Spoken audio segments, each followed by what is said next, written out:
Yo, what's up mga tropa peeps? Magandang araw po sa inyong lahat. Welcome po dito sa ating live na kung saan ay atin pong pag-uusapan. Ito pong nangyari na interview nitong si Miss Arlene Stone dito po sa DZRH sa 2x2 with Anthony Taberna. At ito nga pong interview na ito ay nabanggit po dito, meron pong nabanggit dito na medyo magugulat po tayo.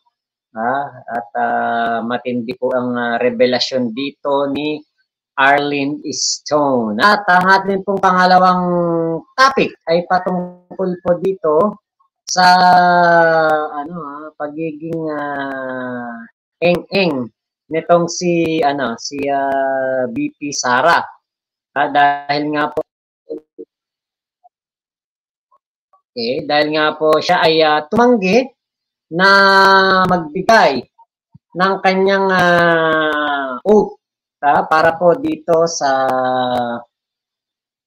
Senate Congress hearing para sa kanyang kanyang pag-uugali sa loob po ng Kongreso.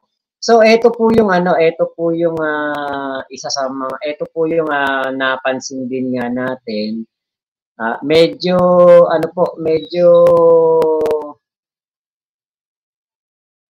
talagang kung susumahin natin, palaban naman talaga si BP Sara. Nakita natin yung kanyang pagiging palaban.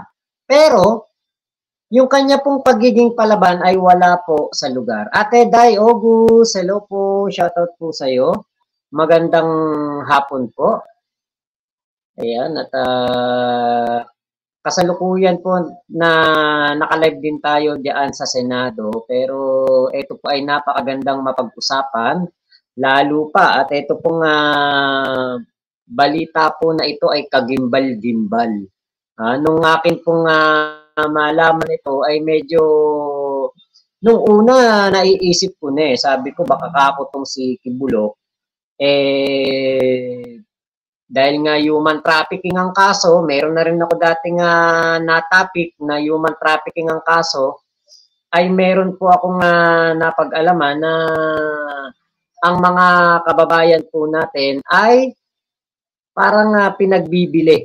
Parang gano'n yung iba para sa trabaho, yung iba naman para po sa tawag ng kalikasan. Ayan, tawag ng kamunduhan. Yan po yung ating nalaman diyan at malaki po kasi ang kita daw po sa ganyan.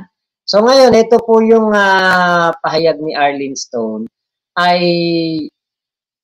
hindi na tayo kumbaga bago na malaman natin to. Bakit? Magtropa yan Si Kibulok sa si Digong, magtropa yan, di ba? Salamat po Ate Day August. Diba itong si Kibulok sa si Digong magtropa? Syempre, birds with the same feathers flock together. Ito po yung balita, pakinggan na natin. Pastor Kibuloy ang gumagawa ng pang-aabuso. Tama ba yung intindi ko na iniaalok pa sa iba yung mga victims? Yung lang po, hindi naman lahat actually itong information na ito na inaalok sa mga very close friends lang ni Kibuloy, no? Like for example, dating Pangulong Duterte, inaalok kung sino yung meron silang gugustuhan na isa sa mga pastoral ay binibigay ni Kibuloy. At ganon? Sa iba pa ng mga close-in friends ni Kibuloy na nasa kapangyarihan. Meron hong nagkwento sa inyo, umamin sa inyong victim na sila'y inialok din o ano tawag ba doon? Ipinasa kay dating Pangulo, nabanggit nyo, dating Pangulong ang pinakatamang word, ibinugaw. Duterte? Yes po. Meron po, meron. Nagulat ako doon Ako din. Medyo hindi, medyo kan yun. Makita nyo, nagulat. Nagulat, di ba? Kasi talagang nakakagulat to. Nanay Ninita Umali, hello po. Nakakagulat to. Saan ka ba naman nakakita niya na ang ito nga si Kibulok ay binubugaw ang kanyang mga pastoral dito sa kanyang mga malalapit na kaibigan at mga nakapwesto sa gobyerno. Baka po ang ano niya, ang ginagawa nila na yan, nitong si Kibulok, binibigyan niya ng babae para nga naman, kung meron siyang gawin na katarantaduan, hindi po na siya sitahin. Nasaan po yung victim na yun ngayon, Miss Arlene? Actually, nasa loob ng compound ni Kibuloy. At yun ang ating gustong ipanawagan sa ating government, ka Tunyeng and ka Jerry, na sana itong mga pastoral, yung mga totoong pastoral na sinasabi nila, sila daw ang mga totoong pastoral kasi tayo ay peking pastoral. Kasi dumating sila, wala na ako doon sa loob. No? So sana, panawagan natin na itong mga totoong pastoral ay sana maimbitahan sa Senado sa susunod na hearing para naman i-present nila itong mga accusation na ito at maprotektahan nila si Kibuloy. Wag sa Senado, dapat sa Quadcom. Wag sa Senado imbitahan yan kasi sa Quadcom wala eh. Ay sa Senado wala. Pagtatanggol lang ni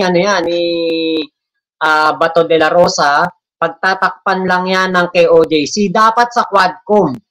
Kasi sa Quadcom, hindi sila makakapalag doon dahil doon, talagang uusigin yung mga yan. Ito po medyo, alam natin na medyo mangkanor yan si Digong. Alam natin na magkaibigan talagang tunay ang dalawang matanda na yan. Pero, di ba, hindi po natin inaasahan na aabot sa punto na pati po sa pagbubugawan ay magiging magkatropa pa po sila.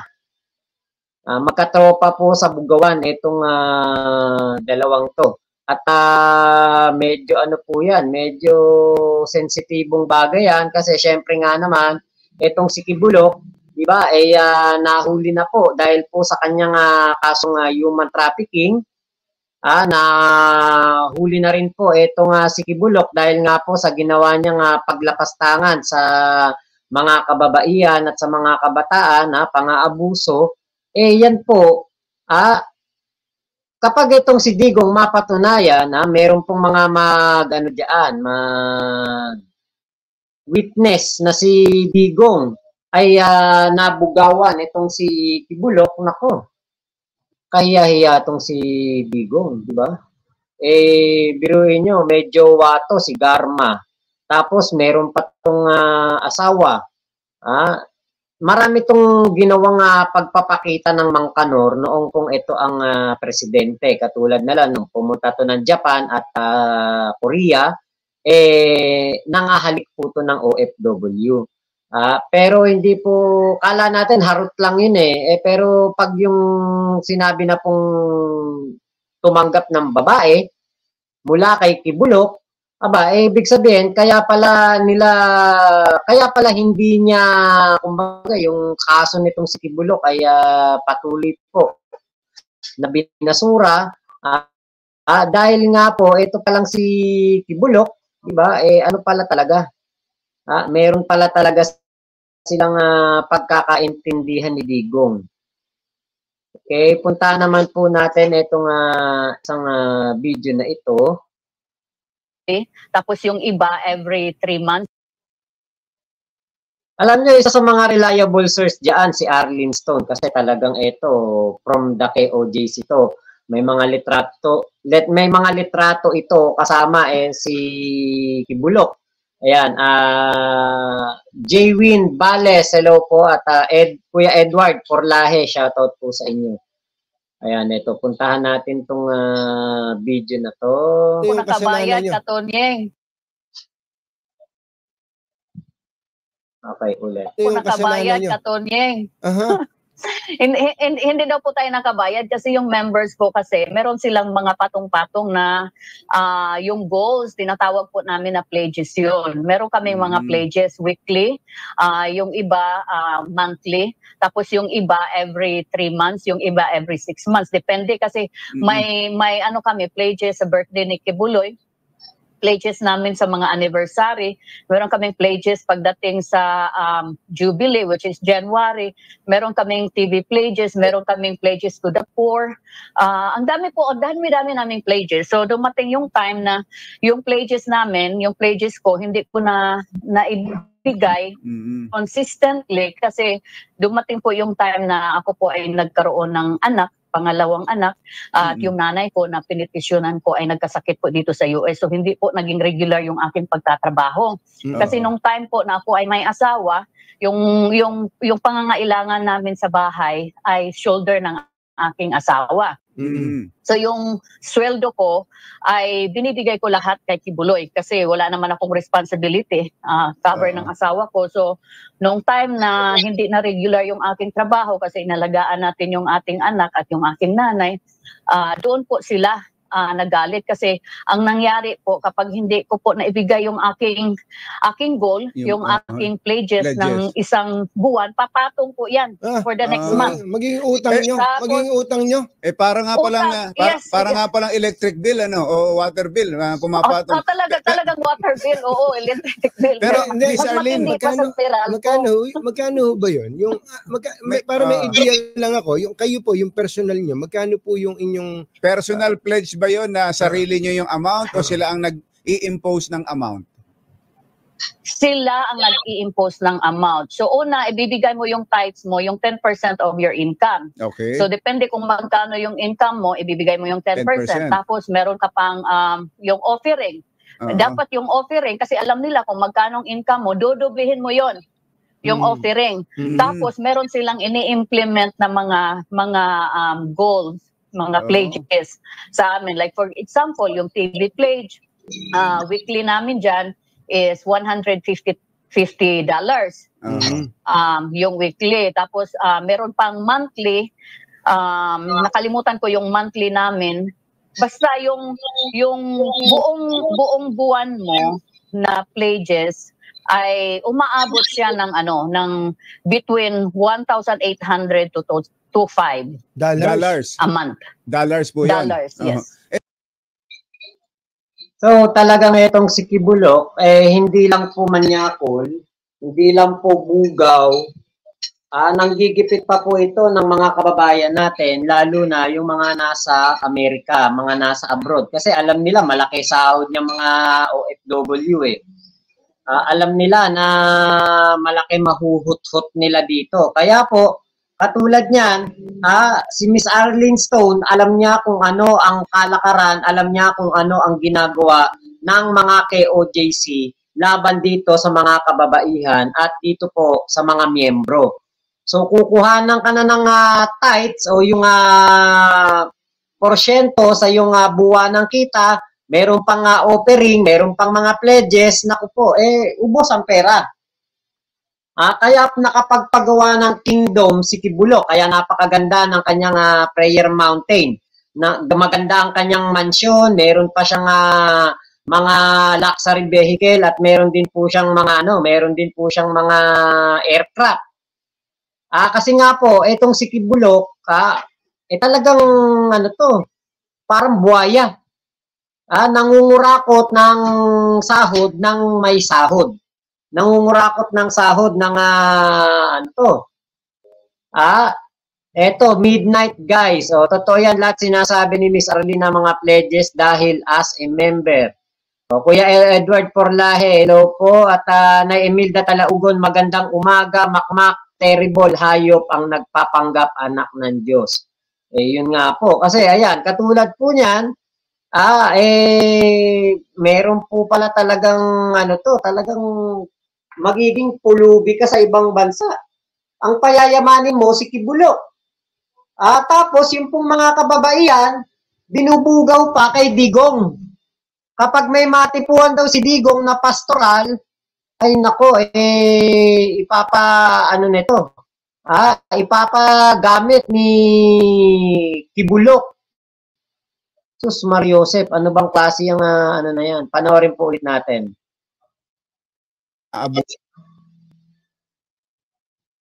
Puso.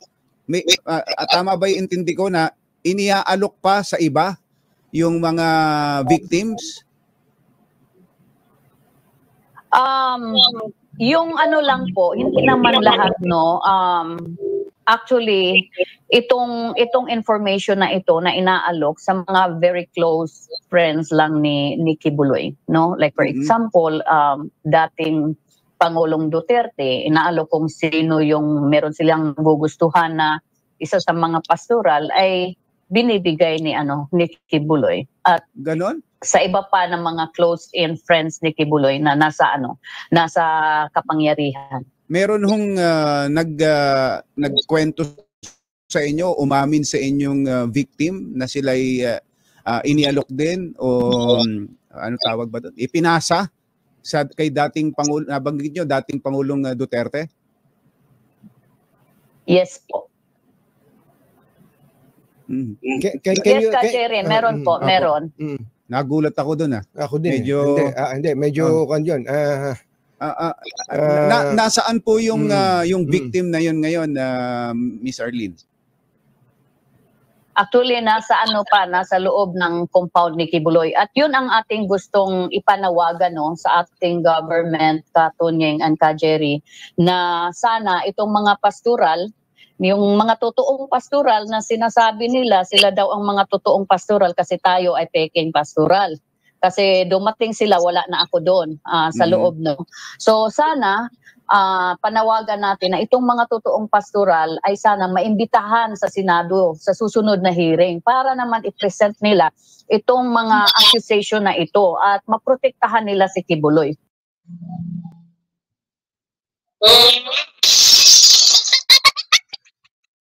Ayun. So, hindi pwede po sa ano yan. Hindi po yan pwede sa Senado. Kasi pagtatanggol lang ni Bato yan. Diba? Dapat po yan, i-rescue itong mga kabataan na ito na nandoon sa yung nakita ni General Torre na mga kwarto na nakapalibot sa kwarto ni Kibulok. Dapat po yung mga kababaihan doon ay ma-rescue at matulungan po na makapagsumbong sa sa mga kapulisan kasi po ayun na nga po kaya Colonel Hansel Marantan at kay General Torre natatakot po yung ibang mga biktima ni Kibulok dahil nga daw po sa Angel of Death. Kaya po dapat po na matulungan ng ating mga kapulisan yun at masave po sila. Kasi katulad po niyan nahuli na si Kibulok, baka kung saan-saan po ito'y bugaw. Diba, Nanay Imelda Talaugon, makmak method ng mga sindikato, extortion. Yes, bibigyan ng babae. Tapos pag nabigyan na po ng babae, ang gagawin, di ba, ay makikipag night duty sila doon sa babae.